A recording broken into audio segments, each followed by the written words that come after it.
remember, if you're divorcing a narcissist, truly, they are drawn towards conflict. So they're going to do absolutely everything in their power to maintain the conflict. And so in the face of that, it's even more important for you to step away from it because you're trying to find a solution. They're trying to keep you in the loop. And so the more that you're in the loop, the more they're winning. Yeah, they are getting supply, That's right. They're getting everything they want. manipulating you. Yep.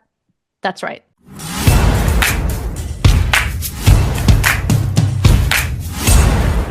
Hello, everybody, and welcome back to our show. I love having my friends back on this show, and you are going to love hearing from this one because first of all, she's a seasoned expert in this exact area, knowing how to separate yourself from somebody who's toxic, from somebody who's a narcissist.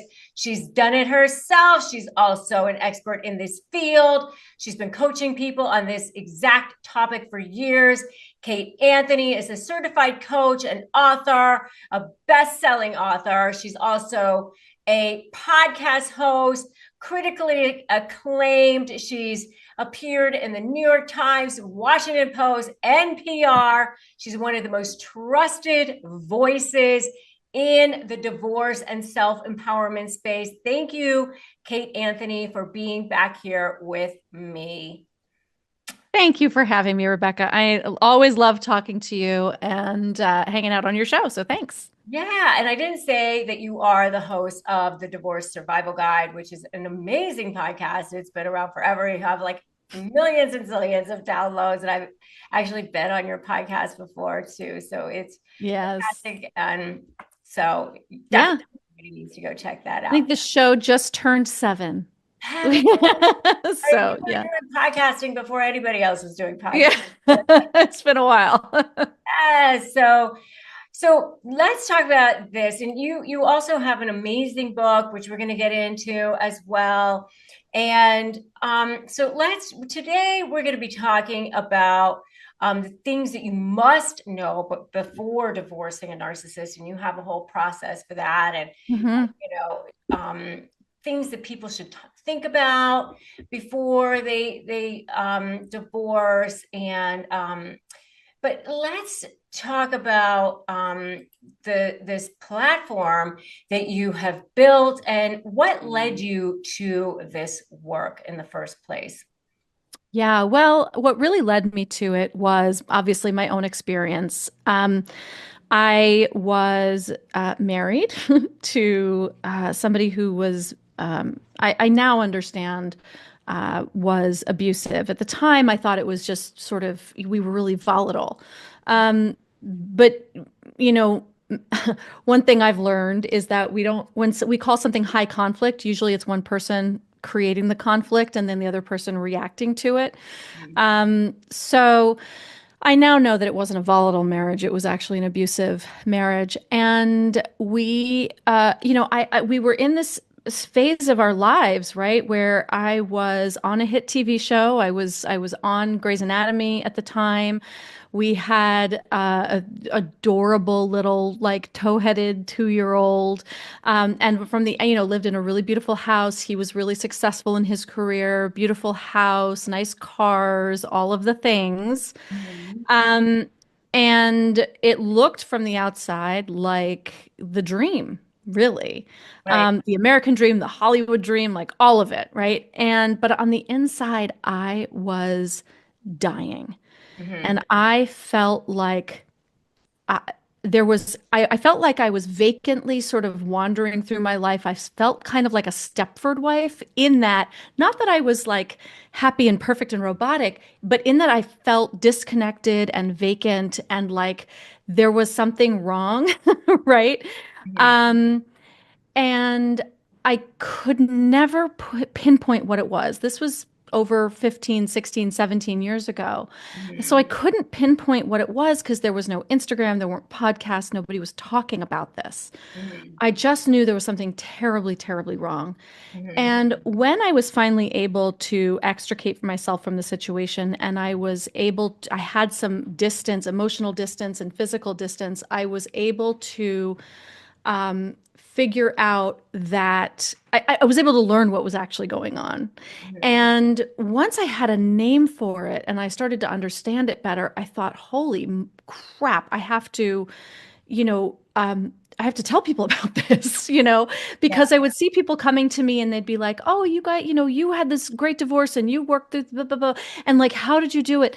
And people would start telling me their stories and I would go, wait, but that's not okay. What you're describing is not okay. There's a name for this. This is what this is. And so I built my business and my platform and over time got more training and more experience, right? I went to school to become a coach because I wanted to help people. Then I went back to school because I wanted to learn more about the relationship dynamics. And I went back to school for another year and a half in training relationship systems coaching. And then the more I worked, the more I recognized the need for myself to become certified as a domestic violence victims advocate because people were coming to me with all of this domestic abuse. And I would say, well, call your local shelter. I'm not really qualified to talk about that. You should call your shelter. And finally, I was like, the shelters are overrun. They're all being turned away. I need to get certified in this. And so I did. And so that's kind of how it is all unfolded really was by necessity, but my need to become more educated and my desire to sort of expose and discuss what is what's been happening to so many people. Yeah. And I actually want to talk to you about that because there is a myth around no fault divorce. And so there's some stuff that's going Hmm. on in the country right now around no fault divorce and fault divorce and things like that. Yeah. I want to talk about Yeah. that and what the implications are for women. Bad. Um, Bad. They're and bad. yeah, let's talk about that actually. Okay. Because right now, universally across the board, there's something called no fault divorce. And I actually talk about the fact that that there is a myth around no fault divorce, and that is that no fault divorce means that for a lot of people, they think that that means fault never matters. And that's not true because Right. fault does matter in divorce. Fault matters all the time. No fault just means that you don't have to prove fault in order to get your divorce. You just need to plead that it's irretrievably broken, and then you can get divorced. But Right. you Because you're a grown up who's allowed to make choices in your life for right, yourself right, and so you can get divorced whenever you want. because you want to. Right. Want to. But Right. fault matters in divorce all the time, meaning that if you're a bad person, in custody, if you're drunk all the time, that matters. Sure. If you're a liar, that certainly matters. If you stole money from your spouse and you're gambling and there's debts, and that certainly matters. That's right. So fault matters in a divorce. At times, there's just ways to bring it in. Right. But if they take away no fault divorce, and you now have to go back to proving fault in order to get out of your marriage, and now Yeah. you have to go back to saying the person is an adulterer or the person is abusive, Yeah. is going to have widespread implications. That's right. Yes. Widespread. Widespread.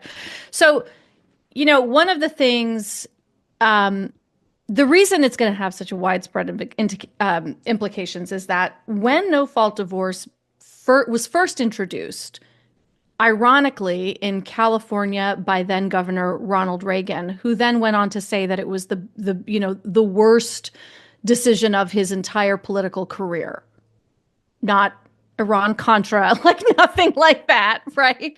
But but enacting no fault divorce, and it came about because his first wife wanted to divorce him, and so she to bring forth all of this stuff publicly to say that you are to sort of ask permission for a judge to grant you a divorce. right? So, and so he was publicly smeared, and he didn't like that. So he said, why should we have to do this? Let's make it no fault. Like we don't have to prove fault. Great. We all remember Kramer versus Kramer. Those of us who are our age, Rebecca, remember Kramer versus Kramer. Irreconcilable differences, like these horrible movies where children are put in the middle of these horrible battles where parents are battling through these very sort of trumped up charges for no reason other than I have to prove that I'm worthy of being divorced from this person. When that happened, when no fault divorce was enacted, and was then adopted by all of the states, rates of domestic violence dropped significantly, as did rates of suicide in women. Have you ever met somebody, they started off to be the most charming, charismatic person you've ever met in your life, then they turned out to be your worst nightmare, and then when you go to negotiate with them, they're a living hell? Well, I developed something called the Slay Method of Negotiating with Narcissists, and it has helped tens of thousands of people in more than 150 countries win, go from feeling drained and defeated to getting the outcomes they want. And the reason why it works is because I spent more than 20 years studying narcissism as a trial attorney, and now I'm here to help you win too, and also take your suffering and turn it into your superpower. Take your pain and turn it into profit, peace, and purpose as a highly specialized high conflict negotiation coach. If you want to learn how to do it, then just go to RebeccaZung.com/apply and I will show you how. And I want to point out, by the way, that fault divorce also included a wait period. A wait period. Right. So when there was a fault aspect to divorce, you couldn't just immediately get divorced. Yeah. Normally, like you had to wait 6 months or a year before you had to be separated for a period of time, or you had to wait for a period of time before you could file for divorce. And some states that's still true. So, right, I think in North Carolina, you have to be separated for a year. So in many states, those kinds of waiting periods are still on the books. And, I don't hate those. I think that it gives the parties time to sort of calm down before making these really enormous legal and financial decisions and not make them out of the emotional turmoil. But there is this sense of infantilization, right? Where we are like we don't go to a judge and ask permission to get married. Anyone can get married at any time. They can go to Vegas and do it in 5 minutes. They can go down to court. They can do it in 5 minutes. It's very easy to get married. But when we have to get divorced, it's, ooh, are you sure? Right? It's, are you sure you're not making a rash decision? Nobody makes a rash decision to get divorced. Yeah. Most people agonize over it for at least 5 years. So nobody's making this as a rash decision. So, but when women were then, and this impacts women mostly because women tend to be lower income earners. We tend to have less financial power now this very broadly speaking, right? But there is a gender pay gap. There's all of these things that women tend to be the more disenfranchised in their marriages. And certainly if you're in any form of an abusive marriage, financial abuse is almost always a part of that, the fabric of that relationship. So it's very expensive to hire an attorney and have to prove fault. And so it keeps women trapped in their marriages. And so when they were able to just go and say, hey, I just want to file, I just want out, they were no longer trapped in their abusive marriages. And so rates of domestic violence and domestic homicide dropped. Rates of suicide, women who were like, I guess I have one way out. I can't take this anymore, but I can't get out. So I guess there's only one option. And that's suicide. And those rates dropped dramatically. And so if we see no fault divorce being eradicated, and it is a state by state thing, it's not a federal thing. So two states so far have introduced bills. Indiana was the first, and it was actually repealed. He took the bill, the guy who brought it to the legislature actually had to repeal it, not because he didn't stand by it, but because he had brought too many bills in too short a time. Like he had sort of overloaded he'd used all of his chips. And then more recently in Ohio. And so, we're watching this really closely because, and those are, by the way, Indiana and Ohio were not the first states I thought were going to do this. Like I had my money on like Mississippi and Alabama or something, and Texas. Um, but if no fault divorce is repealed in those states, we're going to see a rise in domestic violence and domestic homicides, and we're going to see a rise in suicide rates of women. We just are. And I don't understand the thinking behind it. I just don't. No, it's power and control. So, Yeah, right, I mean, what it's all, paternalistic, yeah, it's this whole rise in this paternalistic society. I mean, that's what I don't understand. sure. Just to give people an idea of what's happening in the world of divorce, so that people can see what's happening coming down the pike, and what it all means. And I like to just dispel myths so that Hmm. people can understand what the difference is, because I think a lot of people go, well, no fault, that means the fault never matters and things like that, because that's not necessarily true. Sure. No, And what fault divorce means is that you have to go before a judge and prove that what the other person did was bad enough that the judge will grant you the ability to file for divorce. mhm. Right. So I have to. So what ended up happening was people would hire private investigators. They would fabricate evidence. They would fabricate affairs. They would fabricate um, domestic violence sometimes. I mean, but they would create narratives to be able to get away from the person that in order to show a judge, like, see, judge, it's so bad that I have to go. And the judge would say, okay, you may file. And that's just, it's almost like bifurcating the divorce, like in a sense, Uh-huh. Yeah, because and meaning you're splitting the divorce into two parts. You're just getting to the part where you get to get divorced. And then you get to the part where you're now splitting the assets and you're talking about custody and you're talking about child support and all of that.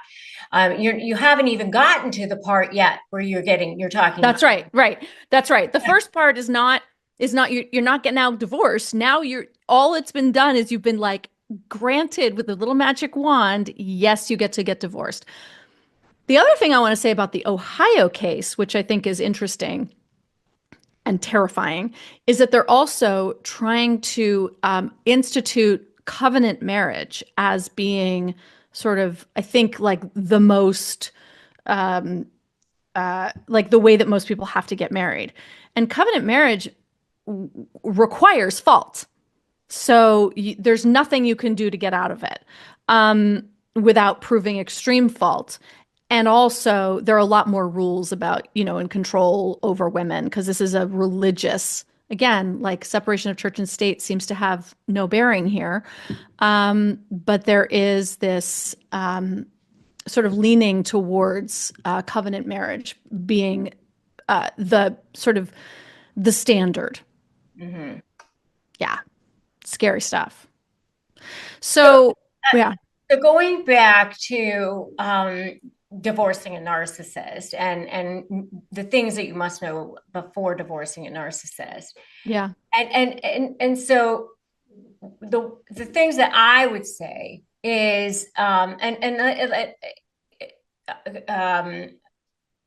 where we are now in the judicial system is that um, you don't have to prove fault in order to get a divorce. That's right. You just have to say that it's irretrievably broken or irreconcilable differences, whatever it is that you have to plead in your particular state, but it's some language like that. And then you get to the part where, okay, now you're dividing assets or spousal support or custody, child support, fees, whatever it is that you're talking about in your particular case. Mm-hmm. But that's really kind of, okay, those are the issues. That's the law. Those are the buckets. Yeah. Now, what's the point? Okay. The judge is only going to care about the law. And here's the thing that I talk about all the time. And Kate, you'll very much understand what I'm saying here. There is a disconnect. And this is what I talk about all the time with my community, between what's happening with you, the person who says, hey, I was sold this dream over here. I thought we were going to have this life. I promised this life and I didn't get it. And you went out and you cheated, or you treated me like crap, or you abused me, or whatever it is. I didn't get this life. I signed up. I gave you everything. I gave you all my love. I did all the things that I was supposed to do, and I didn't get it. And now I'm stuck over here. And what the hell? So somebody's got to make me whole. Yeah. Someone's got to pay for this. Right. And the judge's job is to apply the law. Right. The judge's job is to divide assets, to look to see if spousal support is appropriate in this particular case, to make sure that there's overnights, put a parenting plan in place. Does child support apply here? That's it. Move on. Next case. Yes. And exactly. The judge's job is not to give you the dream that you were sold. Right. And so there's a disconnect, because you're over here going, wait a minute. The injustice of it all. Right. I want justice. Has to pay. Yep. Where's and how are they getting away with this? They didn't give me the discovery. They're ignoring court orders. How are they getting away with this? They give me half the discovery. Then they're running up my fees. They're not doing anything they're supposed to. What? Right. And then there's just this equitable distribution when have been put through all of this and it doesn't have any bearing on the outcome. You're smearing my name to everybody. They told everybody that I was the abuser. That's not fair. I cheated. I didn't. Yeah. And this is one of the hardest things that I talk about with my clients too. And it is the hardest pill for victims of whatever, any kind of, narcissistic abuse or anything, right? To swallow, which is that if you're divorcing this person, there's shit you're going to fight for. You're going to fight for your kids' safety. You're going to fight for the discovery. You're going to fight for the things that you legally deserve, that you are legally entitled to. And I would never suggest that you just let go and walk away, leaving anything on the table at all. And you're divorcing this person for a reason. You're divorcing this person because they never, ever behaved the way that they promised they were going to behave.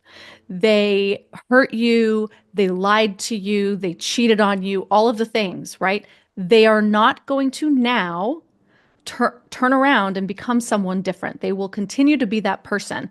And you're divorcing them because you no longer want to be associated, tied, entangled with, connected to this person. So that means you have to do that detangling yourself and that unraveling yourself during this process.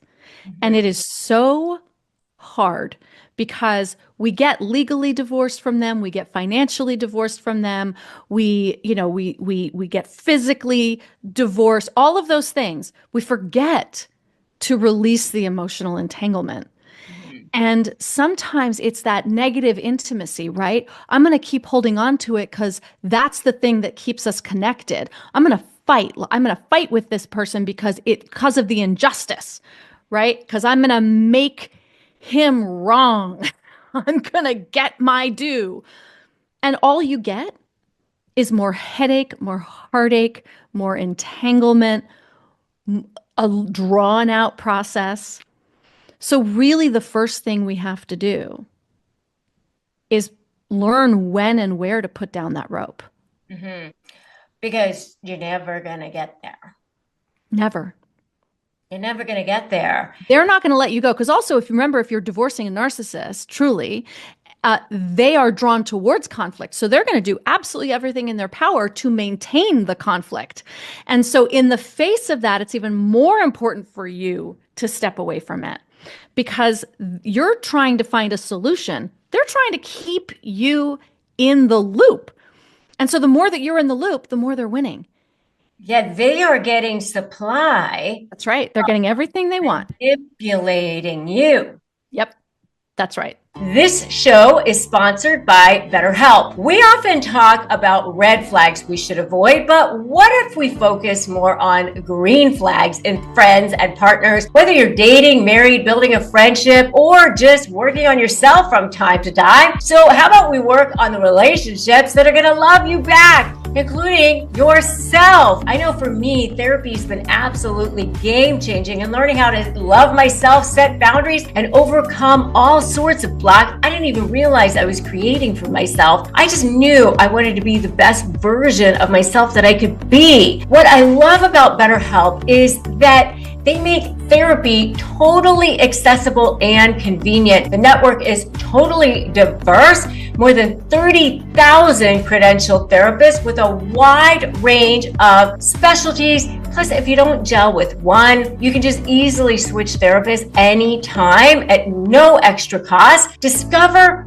your relationship green flags with BetterHelp. Visit betterhelp.com/negotiate today to get 10% off your first month. That's BetterHelp, HELP.com/negotiate. That's right. They're enjoying the process of seeing you squirm. Yep.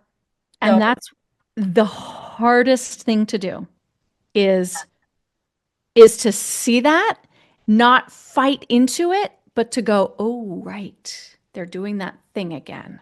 yeah, I'm not picking up that rope you're not because here's, making them squirm. You're not mm-mm, making them pay. nope, They're no, they love it. They love it. And so I talk a lot about how they keep flicking the rope in your face. They're like, come on, pick it up, pick it up.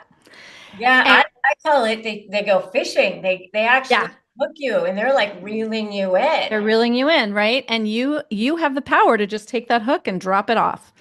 When appropriate, when you're dealing with child custody and you're dealing with somebody who's not safe, you're going to go to the mat. When you're dealing with a fair financial settlement, you're going to go to the mat within reason. Like maybe you're not going to the mat. Maybe you're just going to walk up as far as the judge's bench, right?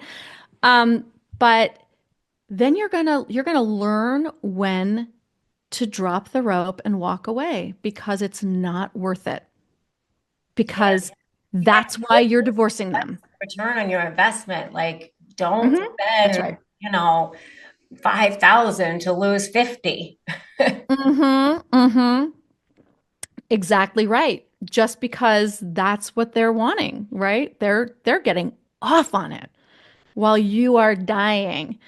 So understanding that in advance, right? Knowing that they're going to start flicking this rope in your face, they're going to be, baiting you on with the hook, but knowing that that's happening and noticing when it's happening and having the emotional groundedness to be able to stay conscious through this process, to be able to go, oh shit, there it is. Mm-hmm. Oh, he's doing it again. Oh my God, there it is. Oh God, I picked up the rope. What am I doing holding this thing? Ah, drop. Right? Like you can drop it at any time. And we will constantly pick it back up. We will constantly get hooked. We will constantly get baited because they're so good at it and they've been doing it to us for years. It will constantly happen. But when you recognize it, when you become conscious of it, you then have a choice. Hmm. Yeah. And they really enjoy that process. And so seeing how you can start to potentially expose them Hmm. by using what I call their diamond level supply, because Yeah. that's the only thing that's going to stop them, like their image, their Yes. new girlfriend, the judge, their, maybe it's people at work, maybe it's their family members, maybe it's, I don't know, their celebrity friends or whatever it is, um, and potentially exposing them using their own web of lies, the things that they've said against them, taking those summaries, taking the emails that they've said, taking the text messages, using the Our Family Wizard messages, using exactly what they've Yeah. said and those Mhm. summaries against That's them. right. Yeah. That's how you potentially expose them in mediation, in court. I mean, because they never think that you're going to keep track. They Right. never think. That's right. And this is what when I talk about having a strategy mindset, right? That the only way that you can have a strategy mindset is if you are grounded, if you understand that first of all, this process is going to take a long time, no matter what. Even if it's amicable, this process is long. And so you have to learn to have patience. You've got to have like radical self-care so that you're not like in this 24/7. Part of self-care during divorce is putting your divorce away. Don't leave all your shit all over the counter all day, every day. So you're constantly faced with it. So such. Pack it up and put it away so that you can get on with your life and take it out when you are emotionally fortified to handle it, right? Light a candle, set an intention, take it out, right? Mhm. Having radical acceptance, right? This is exactly who this person is. It's exactly who they've always been. This is who they are. We're Mhm. not agreeing with it. We're not liking it, but we are actually seeing the truth for what it is in front of us. And Mhm. if you have that foundation, then you can come at this from a strategic mindset. Such good advice. Right? Because then you're going to be able to say, okay, my strategy needs to be that I do need to document everything. I do need to keep track of all of this stuff because it's going to be used later on. 10% of what I've documented might be used, but if I have it like well organized and categorized.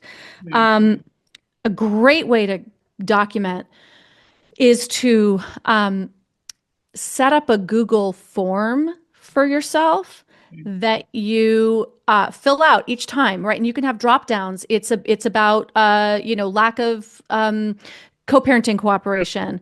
It's right that so that you're selecting it, you're putting in the date and the time. Now it's categorized. Now it's documented, the exact date and time, what the category of behavior, Mhm. drinking while parenting, Mhm. um, anything that is relevant to your case, and then a brief description of what happened. Mhm. And then you're sending it to, you're submitting the form to yourself.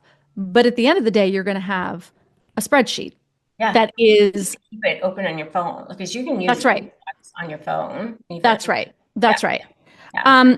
And so then if you have this strategy mindset, it'll enable you to approach this process with clarity, foresight, and efficiency, not with emotion. Because as justified as you are in your rage and you want justice for this, that's not what a judge is looking at. It's not what a judge cares about. Mhm. They care about, right, what matters in the eyes of the law. And if you come at it emotionally, you start looking like the crazy one. Mhm. Mhm. So the strategy is to keep your emotions in check so that you can actually look like the grounded, clear person that you want, that you need to be, Right. right? Exactly. And that's really good Yeah. advice. That's such good advice. And I actually, in my slave program, I have an AI now where you can actually even Yeah. take the statute, the elements of the statute, and organize it that way. I love your idea of the Google Doc, like, and keep it on your phone like that. Yeah. It's so good to keep it organized. Yeah. Um, what ideas would you have for people, or advice would you have for people on managing their triggers, their emotional triggers? Because you know how Mhm. narcissists just know exactly what your Achilles heels are. Uh, Yeah. Yeah. Um, we have lots of them. Um, Look, I think the first thing is to know what they are, mhm, right? They've been pushing our buttons for years, so know what they're doing and when they're going to do it. mhm, Um, and if you kind of know it in advance, you can, you know, somewhat effectively sidestep them, right? Don't respond to that text. Maybe don't pick up the phone. Use a co-parenting app so that you're having some emotional distance mhm, from the action to your reaction, right? You want to put as much distance as you can between those things as possible. If they're texting you and it comes across and you get mad and you text right back, like you're off, that's it, you're gone. mhm, So you will get triggered. The mhm, first thing is to know that you will get triggered. You mhm. will. Yeah, And when one way of triggering you stops working, they're going to try a different way because yeah, they know where they all are. so true. So just know that. But the amount of space you can put between yourself, their action and your reaction, Mhm, the better off, right? This is why they hate co-parenting apps. They hate them because number one, they're being watched and they know it. And mhm, number two, they don't like that they don't have the immediate ability to hook you. mhm. They have to like cast a line too far Yeah. and and other people can see it. Mhm, So implementing those tools, right? So that look, if they refuse to use it, fine, you can deal with that in court, but do not respond to text messages right away. Put them on do not disturb. Mute your conversation with them so you're not getting, triggered with notifications all the time. mhm, Um, Again, light a candle, make yourself your favorite beverage, sit down, and then open their text messages and see what they have to say, and then use an AI tool like Amy says is a great one. That's a new one specifically designed to recognize patterns of domestic violence, and so you just put their communication into the AI and say, pull out what's important and what do I need to respond to? And it'll say, wow, this sounds like all sorts of controlling behaviors. Here are the things that matter. And here is this. Would you like me to suggest a response? And you say yes. And you like literally, they're going to send you like pages of texts and you're going to say, 4 p.m. pickup sounds great. Thanks. See you then. yeah. And that'll piss them off to no end. But again, the more distance you can put between the message and your sort of, processing and responding to it, the better off you're going to be. And you're going to want to be like, how dare you talk to me that way? Don't you ever, blah, blah, blah, blah, blah. I did not do like the 6 things that they accused you of. And how could you think that I would do that? Right? It doesn't matter Yeah, and they always send over something from their lawyer at like 4 o'clock on on Friday. Friday. Uh-huh. Right. That's right. Yep. That's right. You don't need to respond to everything and you never need to respond immediately. No. If it's an emergency with your children, they can call you, but you don't need to respond to anything immediately. Yeah. And I really, really recommend the use of like ChatGPT, Amy says, any AI because it takes all the emotion out because they're not emotional, right? I always Yeah. say it would reframe it because whenever they misbehave, I always say, just, oh, there's something else that you can use for your leverage down the road. Thank you for the gift. That's right. That's Yeah. right. Right? If they're harassing you consistently, then you let them do it. right? This is the strategy mindset, right? Right. Oh, oh, cool. Okay. They're harassing me constantly rather than being like, stop harassing me. Oh, cool. Keep going. Keep going with that because now I'm going to make a motion that you have to use the co-parenting app and that your communication can only be like 3 sentences or whatever because of all this evidence that you're providing me. Thank you so much. Yes. Oh, you paying me again? Thank you. Thank you for the Mm-hmm. gift. Thank you. Mm-hmm. Mm-hmm. Absolutely. And the other thing that I think is really important is to always be thinking about what is legal versus what's fair, right? And we're so often caught up in this sort of this web of, but it's not fair, and he did this, and that's not fair. And you want to really always be thinking about like, how is a judge going to rule? What's the statute? What actually matters here? Um, because when you're thinking about what's fair, you're again caught up in the web, caught up in the cycle, caught up in trying to prove to them that they're wrong or prove to a judge. And it's just not useful, right? So we got to think about, okay, what does the law say? What is a judge likely going to rule about this? Right? A judge doesn't care about 99% of the stuff that you're like outraged about. And And just let it go and know that karma will deal with it at some point down the road. And you're going to be able to move on with your life. that's And right. there's still going to be a narcissist, and you're going to be the grounded, healthy one who's living a peaceful, amazing life. That's right. That's right. Listen, all the not fair stuff, that's to bring to, to me, to your divorce coach, to your therapist, right? Like vomit it out. This is, my job as a divorce coach, right? Vomit it all out. And then I'll go, great. Okay. This, and this. These are the things that matter. Let's document those. Mhm. Or this actually you need to bring to your attorney. Or, honey, I love you. And that is so wrong and it is unjust and Mhm. none of it matters. Yeah, so true. Such good advice. So, what's one thing you want to leave everybody with that you just would say, what's the one thing that they should remember before divorcing a narcissist?